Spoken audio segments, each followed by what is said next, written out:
You've heard this story before, I'm sure, but it goes like this. There is a story about 4 people named everybody, somebody, anybody, and nobody. There was an important job to be done, and everybody was sure that somebody would do it. Anybody could have done it, but nobody did it. Somebody got angry about that because it was everybody's job. Everybody thought anybody could do it, but nobody realized that everybody wouldn't do it. It ended up that everybody blamed somebody when nobody did what everybody could have done. The story can be a little confusing, but the message is clear. No one took responsibility, so nothing got accomplished. And this chapter is an interesting chapter in the Bible. And I told Jonathan, I said, I have done my best to try to figure out how to pronounce all these names in Nehemiah chapter 3. But I have too much Arkansas in me to pronounce all these names. So, we're going to start in Nehemiah chapter 3, verse 1. And we're going to have somebody else read it to us who can pronounce all the names. So you can follow along on the screen, or you can follow along in your Bible, but we're going to read Nehemiah chapter 3 now. Okay. The high priest Eliashib and his fellow priests began rebuilding the sheep gate. They dedicated it and installed its doors. After building the wall to the Tower of the 100 and the Tower of Hananel, they dedicated it. The men of Jericho built next to Eliashib, and next to them Zachar son of Imri built. The sons of Hasaneah built the fish gate. They built it with beams and installed its doors, bolts, and bars. Next to them Meremoth son of Uriah, son of Hakkoz, made repairs. Beside them Meshullam son of Berechiah, son of Meshezabel, made repairs. Next to them Zadok son of Baana made repairs. Beside them the Tekoites made repairs, but their nobles did not lift a finger to help their supervisors. Joiada son of Paseah and Meshullam son of Besadiah repaired the old gate. They built it with beams and installed its doors, bolts, and bars. Next to them the repairs were done by Melatiah the Gibeonite, Jadon the Meronothite, and the men of Gibeon and Mizpah, who were under the authority of the governor of the region west of the Euphrates River. After him Uzziel son of Harhiah the goldsmith made repairs, and next to him Hananiah son of the perfumer made repairs. They restored Jerusalem as far as the broad wall. Next to them Rephaiah son of Hur, ruler of half the district of Jerusalem, made repairs. After them Jediah son of Harumath made repairs across from his house. Next to him Haddish the son of Hashabniah made repairs. Malchijah son of Harim and Hashab son of Pahath-Moab made repairs to another section, as well as to the tower of the ovens. Beside him Shallum son of Halohesh, ruler of half the district of Jerusalem, made repairs, he and his daughters. Hanan and the inhabitants of Zanoah repaired the valley gate. They rebuilt it and installed its doors, bolts, and bars, and repaired 500 yards of the wall to the dung gate. Malchijah son of Rechab, ruler of the district of Beth-Haccherem, repaired the dung gate. He rebuilt it and installed its doors, bolts, and bars. Shallun son of Colhose, ruler of the district of Mizpah, repaired the fountain gate. He rebuilt it and roofed it. Then he installed its doors, bolts, and bars. He also made repairs to the wall of the pool of Shelah, near the king's garden, as far as the stairs that descend from the city of David. After him Nehemiah son of Azbuk, ruler of half the district of Bethzur, made repairs up to a point opposite the tombs of David, as far as the artificial pool and the house of the warriors. Next to him the Levites made repairs under Rehum son of Bani. Beside him Hashabiah, ruler of half the district of Keilah, made repairs for his district. After him their fellow Levites made repairs under Benui son of Henadad, ruler of half the district of Keilah. Next to him Ezer son of Jeshua, ruler of Mizpah, made repairs to another section opposite the ascent to the armory at the angle. After him Baruch son of Zabbai diligently repaired another section, from the angle to the door of the house of the high priest Eliashib. Beside him, Meremoth, son of Uriah, son of Hakkoz, made repairs to another section, from the door of Eliashib's house to the end of his house. And next to him, the priest from the surrounding area made repairs. After them, Benjamin and Hashab made repairs opposite their house. Beside them, Azariah, son of Maaseiah, son of Ananiah, made repairs beside his house. After him, Benui, son of Henadad, made repairs to another section, from the house of Azariah to the angle and the corner. Palal, son of Uzai, made repairs opposite the angle and tower that juts out from the king's upper palace, by the courtyard of the guard. Beside him, Pedaiah, son of Parosh, and the temple servants living on Ophel, made repairs opposite the water gate toward the east and the tower that juts out. Next to him, the Tekoites made repairs to another section from a point opposite the great tower that juts out as far as the wall of Ophel. Each of the priests made repairs above the horse gate, each opposite his own house. After them, Zadok, son of Immer, made repairs opposite his house. And beside him, Shemaiah, son of Shechaniah, guard of the east gate, made repairs. Next to him, Hananiah, son of Shelemiah, and Hanan, the sixth son of Zalaph, made repairs to another section. After them, Meshullam, son of Berechiah, made repairs opposite his room. Next to him, Malchijah, one of the goldsmiths, made repairs to the house of the temple servants and the merchants, opposite the inspection gate, and as far as the upstairs room on the corner. The goldsmiths and merchants made repairs between the upstairs room on the corner and the sheep gate. Okay. Wake up. All right. I just have two things for us today in the balance of our time together. Just 2 points that I want us to kind of connect this to the rest of what we've been studying before. First is this. As we read this chapter and just kind of reading the first couple of verses, this somebody is responsible for everything. Someone is responsible for everything. I want you to hear my heart. In Nehemiah chapter 1 and Nehemiah chapter 2, we see Nehemiah everywhere. In Nehemiah chapter 1, verses 1 through 3, Nehemiah is asking his brothers about the city. What's going on? How's everything happening? How's everybody? In Nehemiah chapter 1, verses 4 through 11, Nehemiah finds himself praying for the city, crying out, asking God to give protection and pleading for restoration for the city.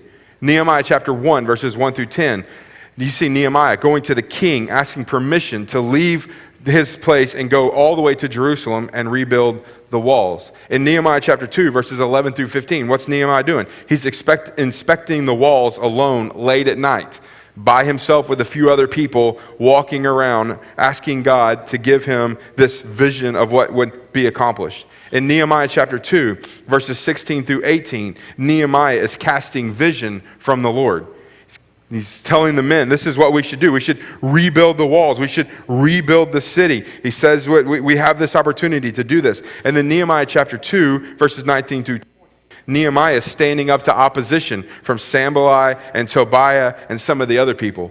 Nehemiah is all over Nehemiah chapter 1 and chapter 2, praying, asking God to give him vision, standing up to opposition, taking risks, and going all the way back to the walls and helping rebuild the city. Nehemiah is everywhere in Nehemiah chapter 1 and Nehemiah chapter 2, but if you'll notice, Nehemiah disappears in chapter 3. You don't see Nehemiah anywhere. Now you're thinking, wait. I see him in Nehemiah chapter 3, verse 16, where it says, after him, Nehemiah, the son of Azbuk. But if you highlight that and go to the beginning of the book where it says Nehemiah, son of Hakaliah. So 2 different Nehemiahs. Nehemiah disappears in chapter 3. I've wrestled with this over the last few weeks as I read through this and just trying to figure out what in the world's happening.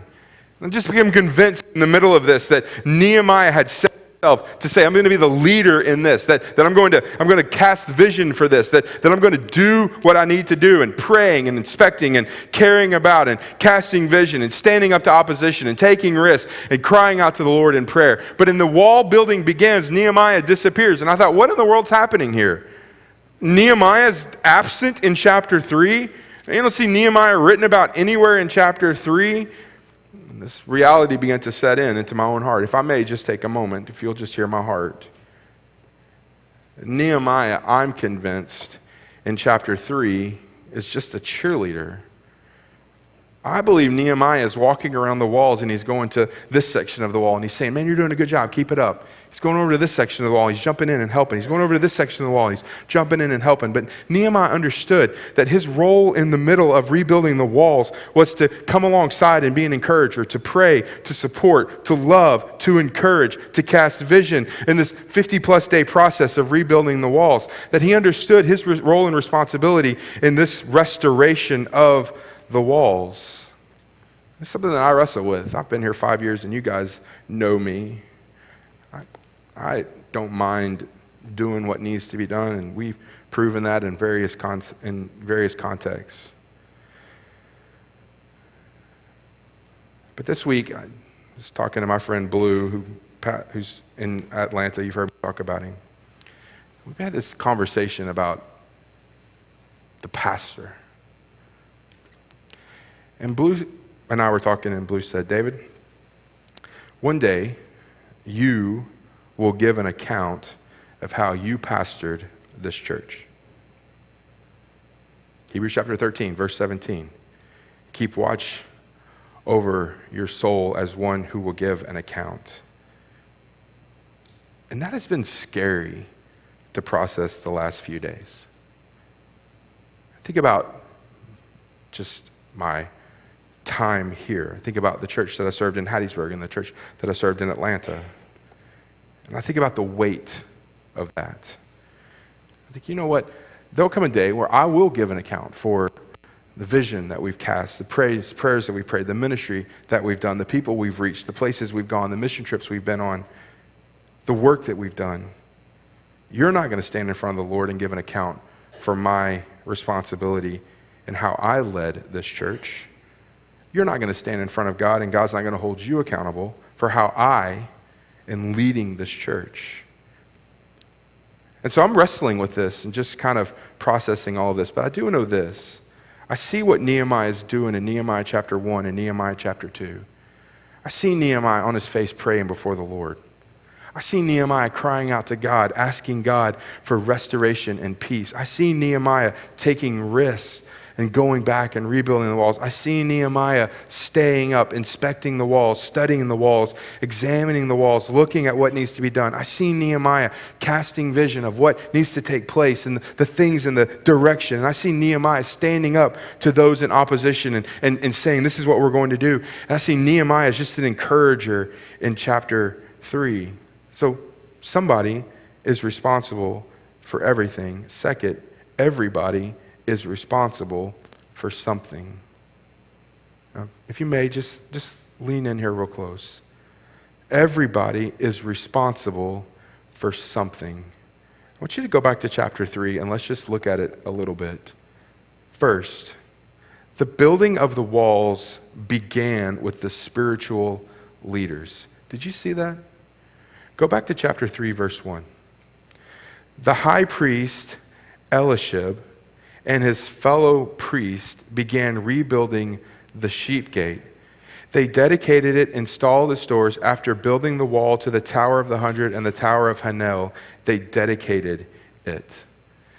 When Nehemiah said, look, we have this responsibility here in restoration and rebuilding and revival in this city. We have this opportunity in front of us to rebuild the walls in chapter 2, verses 16 and 18. We have this daunting task in front of us and all these walls and just looking around and looking at it. And the first people on the job site, the first people mentioned in chapter 3, verse 1, is not somebody from a foreign land or not somebody who is this person or that person. The first people on the job there to work are the spiritual leaders within the nation of Israel. They're the first 4 her words, the high priest Eliashib and his fellow priests were there rebuilding the sheep gate. In fact, the sheep gate was vitally important. It's where the sacrifices were brought in to begin the worship time for people to make sacrifices there. But those are the first people there. And I would say to you guys this morning that for those of us in this room who are Sunday school teachers, to those in this room who are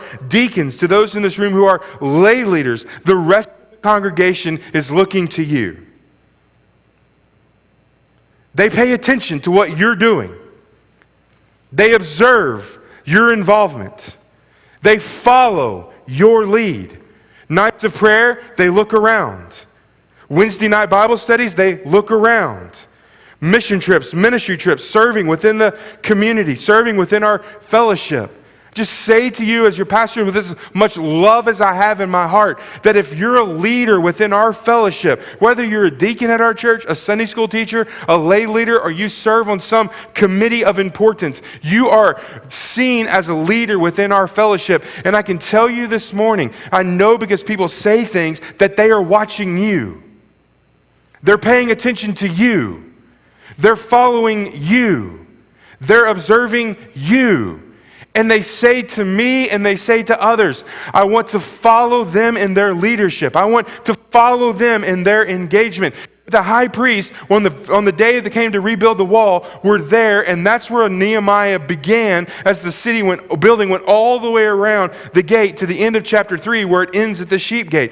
And so I'm just saying to you this morning that we will work together, that to the extent that we're involved and the extent that we're a part of what's happening here is the extent to which we will see revival, restoration, and rebuilding. We need you to be a part. We need you here on nights of prayer. We need you here on Sunday mornings. We need you in Sunday school. We need you on Wednesday nights. We need you to serve and minister in different capacities. We need you to be here to set the tone, to set the direction, to set the pace, and to set the vision, the direction of which we are going.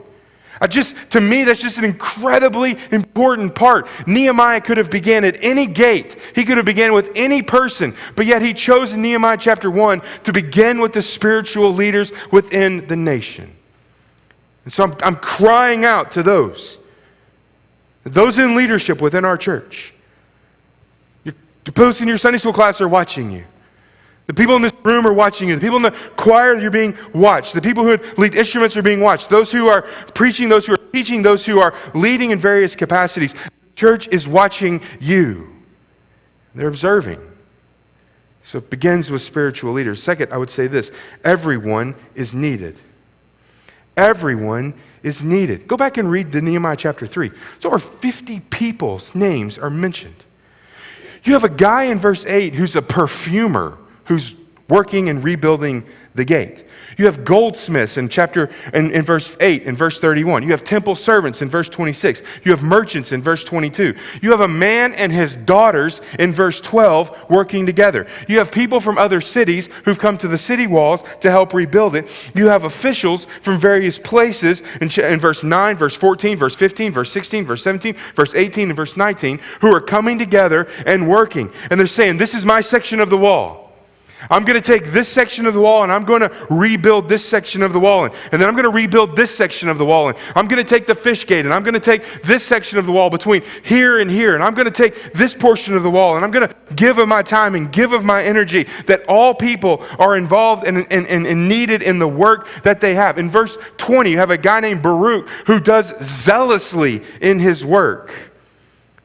May no one in this fellowship ever think that they are not valuable and important and needed in the work in which we do here. Whether you are this young or that young, my 11-year-old daughter, Tilly, heard through a meeting that we had that we needed somebody on the finance team. And she said, if you need somebody, I'll do it. I'm good with money. She asked me yesterday, did you find somebody to fill that spot? I'll do it. I was like, yeah, that's what we need. We need you on our finance team up here.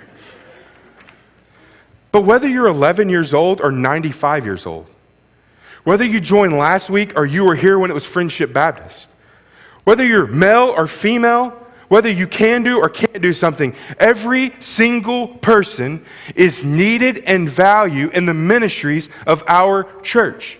If someone ever says you're not needed, you look at them and say to them the Greek word baloney. I am needed.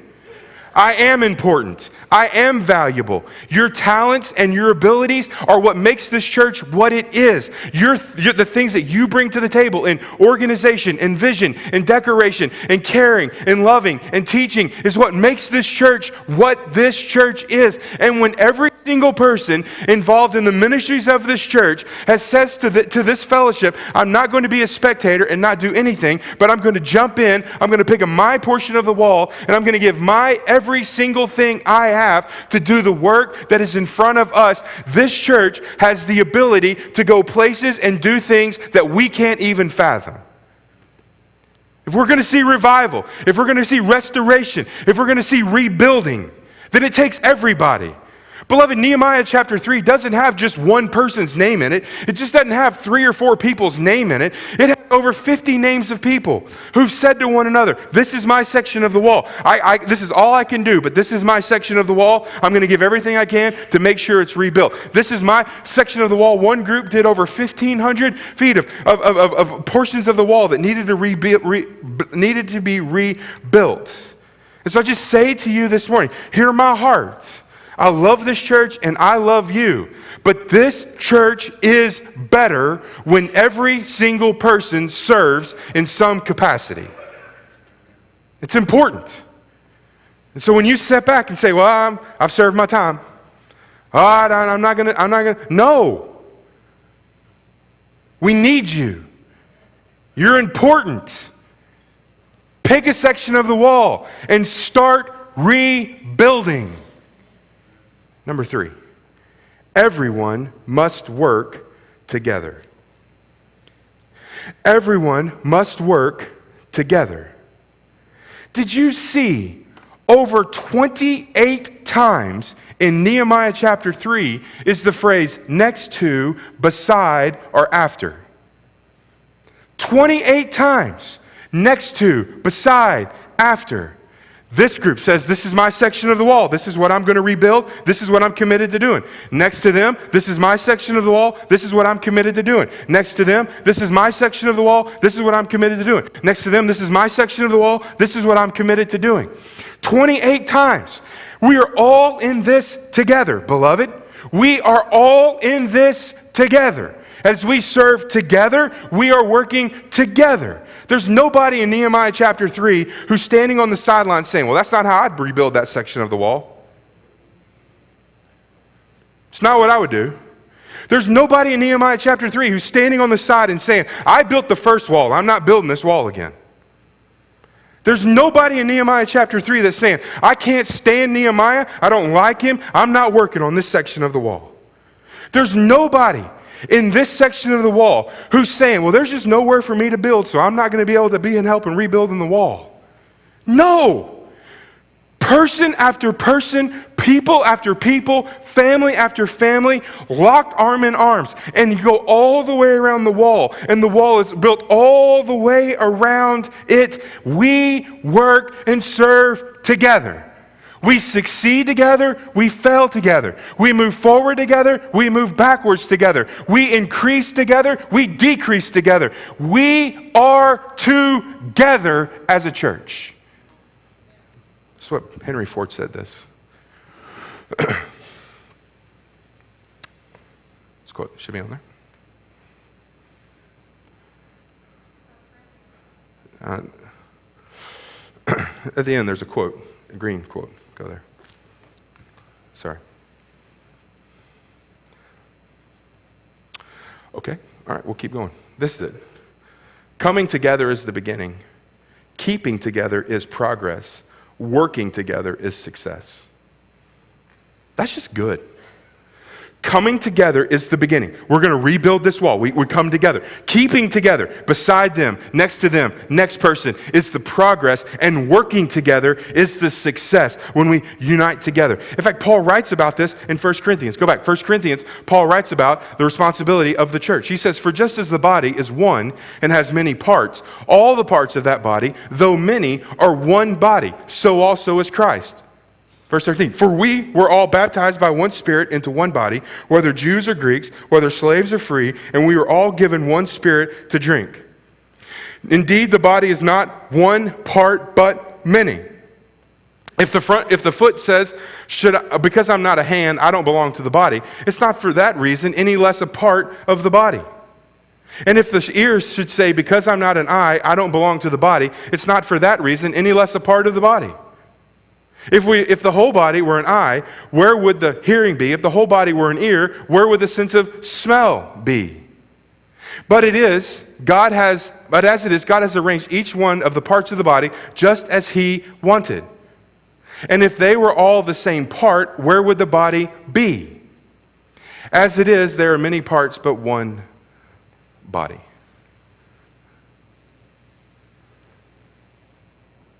Beloved, we're together in this. If you are a member of 2nd Baptist Jacksonville, we need you actively serving, involved in the ministries of this church. I do not believe that ministry is a spectator sport.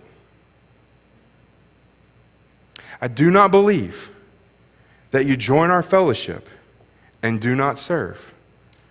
I do not believe that you join our fellowship, serve for a time, and then quit serving. We need you. We need you to be a part of this church. This wall is rebuilt, not by 3 or 4 families, not by one person who spends 4 years rebuilding it.